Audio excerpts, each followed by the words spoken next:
नमस्कार। आज 22 अगस्त 2025 है और हम आज की कुछ सबसे ज़रूरी खबरों और घटनाओं पर एक गहरी नज़र डालेंगे।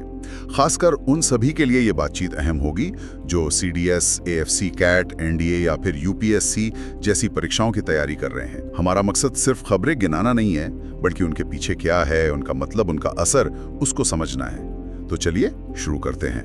बिल्कुल। आज हम अलग अलग स्रोतों से आई खबरों को जरा खंगालेंगे।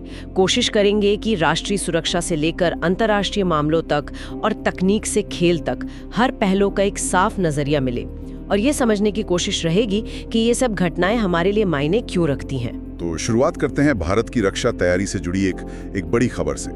भारत ने अपनी काफी उन्नत मिसाइल अग्नि 5 का सफल परीक्षण किया है। ये सतह से सतह पर मार करने वाली इंटरकॉन्टिनेंटल बैलिस्टिक मिसाइल है। हाँ, और ये परीक्षण सिर्फ एक तकनीकी कामयाबी नहीं है। समझिए, अग्नि 5 की जो रेंज है 5000 किलोमीटर से भी ज्यादा। इसका मतलब है कि ये भारत की जो निवारक क्षमता है, डेटरेंस कैपेबिलिटी जिसे कहते हैं, उसको एक बिल्कुल नए लेवल पर ले जाती है। हाँ, मतलब दुश्मन को सोचने पर मजबूर करने की क्षमता। बिल्कुल, ये सिर्फ रोकने की क्षमता नहीं बढ़ाता, बल्कि भारत की जो रणनीतिक स्वायत्ता है और दुनिया में उसकी जो पोजीशन है, उसको भी मजबूती देता है।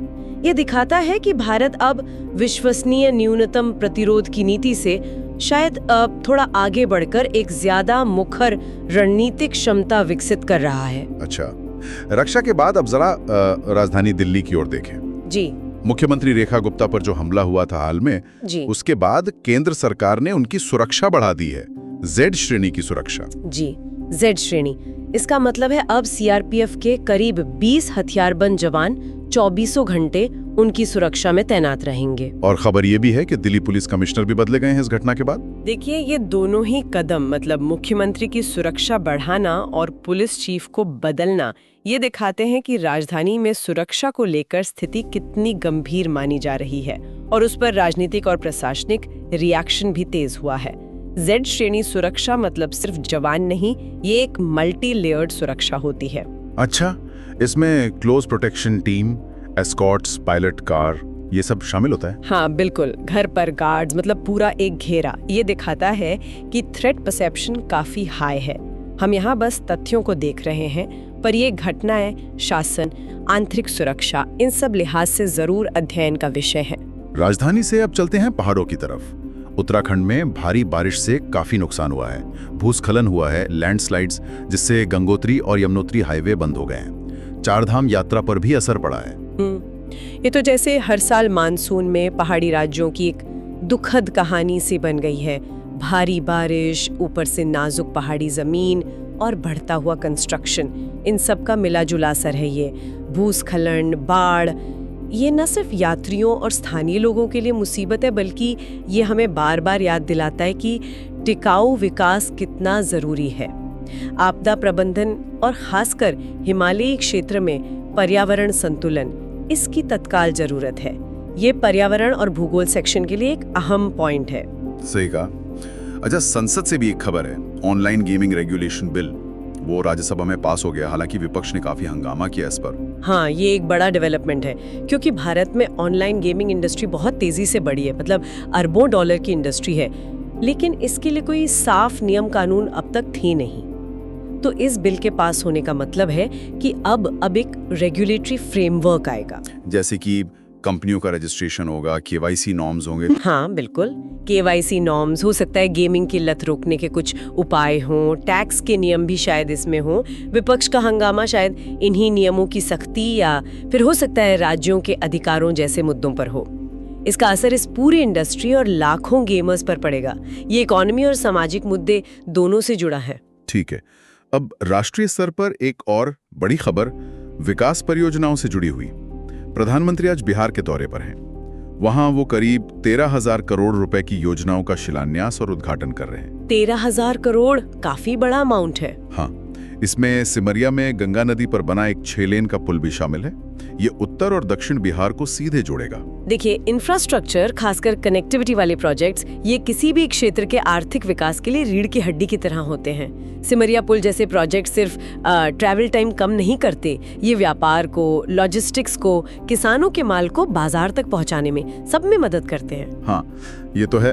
तो ये दिखाता है कि सरकार का फोकस बड़े इंफ्रास्ट्रक्चर प्रोजेक्ट्स पर है ताकि क्षेत्रीय विकास को रफ्तार मिले। इस तरह की परियोजनाएं सरकारी योजनाओं और उनके असर के लिहाज से महत्वपूर्ण होती हैं। और राष्ट्रीय खबरों में एक आखिरी खबर जो काफी दिलचस्प है, टेक्नोलॉजी से जुड़ी। UIDAI मतलब आधार वाली जो अथॉरिटी है, उसने अमेरिकी सैटेलाइट इंटरनेट कंपनी है स्टारलिंक, उसके साथ समझौता किया है। स्टारलिंक, एलन मस्क वाली? हाँ, वही। कहा जा रहा है कि इससे आधार बेस्ड जो कस्टमर वेरिफिकेशन प्रोसेस है वो आसान होगा। ये तो वाकई काफी दिलचस्प है। मतलब स्टारलिंक जो लो अर्थ ऑर्बिट सैटेलाइट से इंटरनेट देती है, उसका इस्तेमाल आधार वेरिफिकेशन में। इसका सीधा मतलब ये हो सकता है कि उन दूर दराज के इलाकों में जहां मोबाइल नेटवर्क या ब्रॉडबैंड नहीं है, वहां भी आधार वेरिफिकेशन तेजी से हो पाएगा। हाँ, जैसे बैंकिंग के लिए, सिम कार्ड लेने के लिए। बिल्कुल, या सरकारी योजनाओं का लाभ उठाने के लिए ये सब आसान हो सकता है। लेकिन यहाँ कुछ सवाल भी उठते हैं, जैसे डेटा सिक्योरिटी का सवाल, एक विदेशी निजी कंपनी पर सरकारी काम के लिए निर्भरता। ये साझेदारी दिखाती है कि सरकारें कनेक्टिविटी की जो चुनौतियां हैं, उनसे निपटने के लिए अब ग्लोबल टेक कंपनियों का भी सहारा ले रही हैं। और ये फिर डेटा संप्रभुता, रेगुलेशन जैसे नए सवाल भी खड़े करता है। साइंस एंड टेक और गवर्नेंस दोनों लिहाज से ये एक अहम डेवलपमेंट है। बिल्कुल, तो ये तो हुई देश की बातें। अब जरा दुनिया का हाल देखें। मध्यपूर्व से खबरें कुछ अच्छी नहीं हैं। गाजा सिटी पर हालिया इजरायली हमले के बाद वहां से बड़े पैमाने पर फिलिस्तीनी लोग निकल रहे हैं, पलायन कर रहे हैं और हिंसा भी बढ़ गई है। ये इजराइल फिलिस्तीन संघर्ष का एक और दुखद मोड़ है। जब बड़े पैमाने पर लोग पलायन करते हैं तो ये एक गंभीर मानवीय संकट बन जाता है। लोगों के घर छूट जाते हैं, उन्हें सुरक्षित ठिकाना चाहिए, खाना, पानी, दवायां, बुनियादी जरूरतें पूरी नहीं हो पाती। हाँ बिल्कुल, ये संघर्ष तो दशकों पुराना है और इसके कई अंतर्राष्ट्रीय पहलू हैं। बड़ी शक्तियों की भूमिका, अंतर्राष्ट्रीय कानून, मानवाधिकार, ये सब मुद्दे इससे जुड़े हैं। इंटरनेशनल रिलेशंस के नजरिए से इस पर लगातार नजर रखनी होगी। दूसरी तरफ यूरोप में भी तनाव कम नहीं हो रहा। रूस ने पश्चिमी यूक्रेन पर फिर से मिसाइल हमले किए। ये दिखाता है कि यूक्रेन में युद्ध अभी भी पूरी तीव्रता से जारी है, खत्म होने का नाम नहीं ले रहा। और पश्चिमी यूक्रेन पर हमले ये भी संकेत देते हैं कि रूस ये दिखाना चाहता है कि वो देश के किसी भी हिस्से में निशाना साध सकता है और शायद वो युद्ध को लंबा खींचने की रणनीति पर चल रहा है। इसका असर सिर्फ यूक्रेन पर नहीं बल्कि पूरी दुनिया पर पड़ रहा है। ऊर्जा सुरक्षा, खाद्य सुरक्षा, यूरोप की स्थिरता, सब पर। अब अमेरिका से एक पॉलिसी चेंज की खबर। वीजा और ग्रीन कार्ड के लिए जो अप्लाई करते हैं, उनकी अब एंटी अमेरिकन वाद के लिए भी जांच होगी। हाँ। मतलब अमेरिका विरोधी भावना की स्क्रीनिंग की जाएगी। ये एक अहम और शायद थोड़ा विवादास्पद बदलाव है। सबसे बड़ा सवाल तो यही है कि एंटी अमेरिकन वाद को डिफाइन कैसे करेंगे। क्या सरकार की नीतियों की आलोचना करना भी एंटी अमेरिकन माना जाएगा? इसे लागू कैसे करेंगे? क्या ये फ्रीडम ऑफ स्पीच पर असर डालेगा? ये कदम अमेरिका की इमिग्रेशन पॉलिसी में नेशनल सिक्योरिटी की चिंताओं को ज्यादा तरजीह देने की तरफ इशारा करता है, लेकिन इसके प्रैक्टिकल और एथिकल पहलुओं पर बहस तो जरूर होगी। एशिया की बात करें तो चीन के राष्ट्रपति शी जिनपिंग ने तिब्बत का दौरा किया है। ये दौरा तिब्बत पर चीन के नियंत्रण के 60 साल पूरे होने के मौके पर जो समारोह हुआ उसके संदर्भ में है। तिब्बत देखिए एक बेहद संवेदनशील क्षेत्र है। चीन तो इसे अपना अटूट हिस्सा मानता है, लेकिन कई तिब्बती इसे एक कब्जा किया हुआ क्षेत्र मानते हैं। तो चीनी राष्ट्रपति का ऐसे मौके पर वहां जाना ये एक मजबूत राजनीतिक संदेश है। ये चीन के कंट्रोल और सॉवरेनिटी को दिखाता है और साथ ही तिब्बती संस्कृति पर बढ़ते चीनी प्रभाव की चिंताओं को भी बल मिलता होगा इससे। बिल्कुल, और भारत के लिए भी इसका रणनीतिक महत्व है क्योंकि तिब्बत की सीमा भारत से लगती है। तो ये दौरा भारत चीन संबंधों और रीजनल जियोपॉलिटिक्स के लिहाज से भी अहम हो जाता है। वापस भारत पर आते हैं। रक्षा क्षेत्र की एक और महत्वपूर्ण खबर है और ये डिफेंस एग्जाम्स की तैयारी करने वालों के लिए खास तौर पे काम की हो सकती है। भारत का अपना बनाया हुआ लड़ाकू विमान तेजस मार्क 1A, तेजस MK-1A, इसके हथियार परीक्षणों का जो फाइनल फेज है वो इसी साल सितंबर में होना है। अच्छा, फाइनल फेज? हाँ, बताया जा रहा है कि ये विमान बिल्कुल नए और आधुनिक एवियोनिक्स से लैस है। इजराइल का बना SR रडार है इसमें। इलेक्ट्रॉनिक वॉरफेयर EW सूट है और सबसे खास भारत में ही बनी Astra mark 1 beyond visual range BVR missile. Tejas Mark 1A ये वाकई भारतीय रक्षा उद्योग के लिए एक मील का पत्थर है। आत्मनिर्भर भारत का एक चमकता हुआ उदाहरण कह सकते हैं इसे। चलिए इसके पुर्जों को थोड़ा समझते हैं। एडवांस्ड एवियोनिक्स का मतलब है विमान का आधुनिक इलेक्ट्रॉनिक दिमाग जो पायलट को बेहतर कंट्रोल और जानकारी देता है। ओके। ASA रेडार यानी active electronically scanned array radar, ये पारंपरिक रेडारों से ज्यादा ताकतवर होता है। एक साथ कई टारगेट्स को ट्रैक कर सकता है, दुश्मन की जैमिंग से बेहतर बच सकता है। और इलेक्ट्रॉनिक वॉरफेयर सूट? वो विमान को दुश्मन के रेडार और मिसाइलों से बचाता है, उन्हें धोखा देकर या जैम करके। और सबसे महत्वपूर्ण आपने बताया एस्ट्रा मार्क 1 BVR मिसाइल। BVR मतलब बियॉन्ड विजुअल रेंज। हाँ, मतलब नजदीक जाए बिना ही मार गिराना। बिल्कुल, 100 किलोमीटर से भी ज्यादा दूरी से दुश्मन के विमान को मार गिराने की क्षमता। ये सारी क्षमताएं मिलकर तेजस मार्क 1A को एक modern 4th generation fighter jet बनाती हैं और जाहिर है इससे भारतीय वायुसेना की ताकत में काफी इजाफा होगा। हाँ, और सिर्फ भारत ही नहीं, दुनिया भर में डिफेंस टेक्नोलॉजी तेजी से बदल रही है। आजकल ड्रोन्स पर, अनमैन्ड सिस्टम्स पर, आर्टिफिशियल इंटेलिजेंस यानी AI पर बहुत जोर है। हाँ बिल्कुल, ये भविष्य के युद्ध का पूरा नक्शा ही बदल रहा है। ड्रोन्स अब सिर्फ निगरानी या छोटे मोटे हमले नहीं कर रहे, अब वो बड़े ऑपरेशंस का हिस्सा बन रहे हैं। AI का इस्तेमाल टारगेट पहचानने, स्ट्रैटेजी बनाने, यहाँ तक कि साइबर वॉरफेयर में भी हो रहा है। तो युद्ध ज्यादा तेज और घातक होते जा रहे हैं। हाँ, तेज, ज्यादा सटीक और शायद ज्यादा घातक भी। सभी बड़े देश इन टेक्नोलॉजीज में भारी निवेश कर रहे हैं, क्योंकि जो देश इसमें पीछे रह गया वो सामरिक रूप से कमजोर हो सकता है। रक्षा प्रौद्योगिकी में ये ट्रेंड्स समझना बहुत जरूरी है। रक्षा के बाद अब थोड़ा खेल के मैदान का रुख करते हैं। क्रिकेट में भारत के युवा बल्लेबाज हैं शुभमन गिल, वो वनडे में नंबर 1 बने हुए हैं। और अभिषेक शर्मा T20 रैंकिंग में टॉप पर है। ये भारतीय क्रिकेट की बेंच स्ट्रेंथ और युवा टैलेंट को दिखाता है। लगातार अच्छा प्रदर्शन करना और रैंकिंग में टॉप पर बने रहना आसान नहीं होता। इन दोनों ने अपनी काबिलियत साबित की है।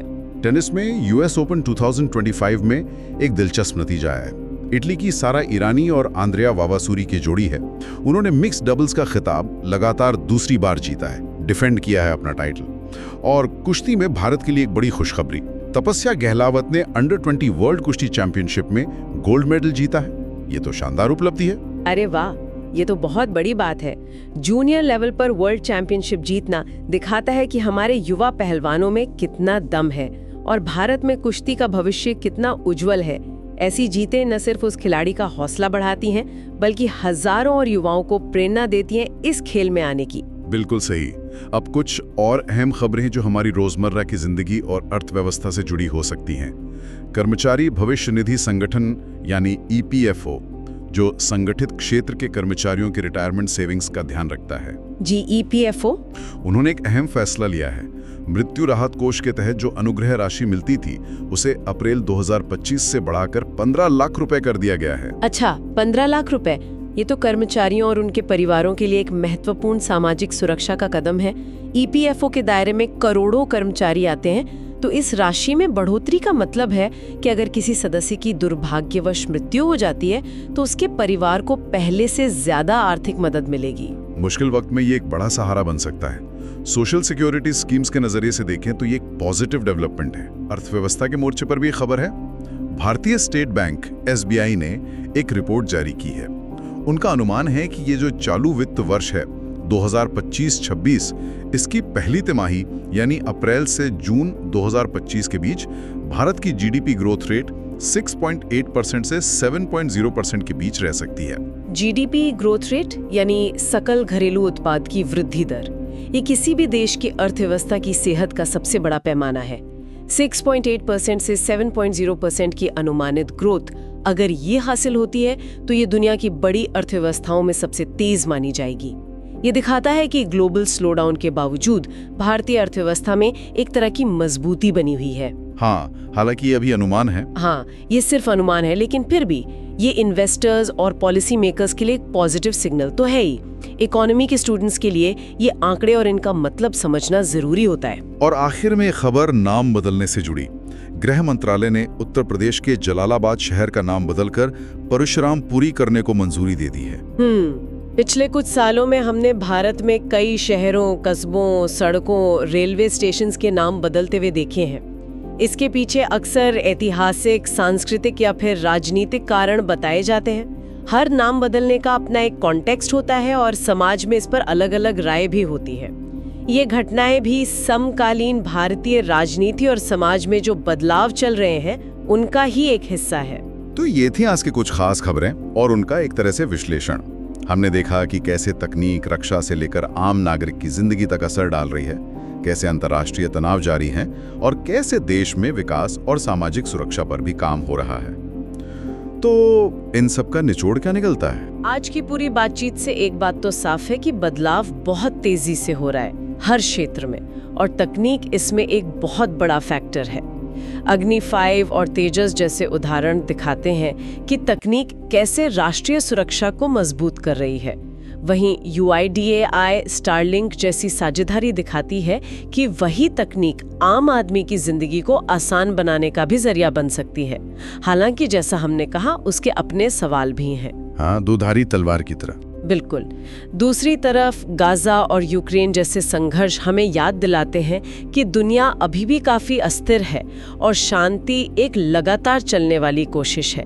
और घरेलू स्तर पर देखें तो विकास परियोजनाएं और सामाजिक सुरक्षा के कदम महत्वपूर्ण हैं, लेकिन उनका सही तरीके से लागू होना और उनका असल असर क्या होता है उस पर नजर रखनी होगी। बिल्कुल। और जाते जाते हम अपने श्रोताओं के लिए एक सवाल छोड़ जाते हैं। आज हमने तकनीक पर आधारित विकास पर काफी बात की, मिसाइलें हों, पुल हों या सैटेलाइट इंटरनेट। सोचने वाली बात यह है कि जब हम इतनी तेजी से तकनीकी तरक्की कर रहे हैं, इतना इंफ्रास्ट्रक्चर बना रहे हैं, तो क्या हम पर्यावरण की सुरक्षा और समाज के सभी वर्गों तक इस विकास का लाभ पहुंचे, इन मुद्दों पर उतना ही ध्यान दे पा रहे हैं? क्या ये मुमकिन है कि विकास की इस दौड़ में इन जरूरी चीजों को पीछे छोड़े बिना आगे बढ़ा जाए? ये संतुलन, ये बैलेंस कैसे साधा जा सकता है? इसी सवाल के साथ आज की ये गहन चर्चा यहीं समाप्त करते हैं।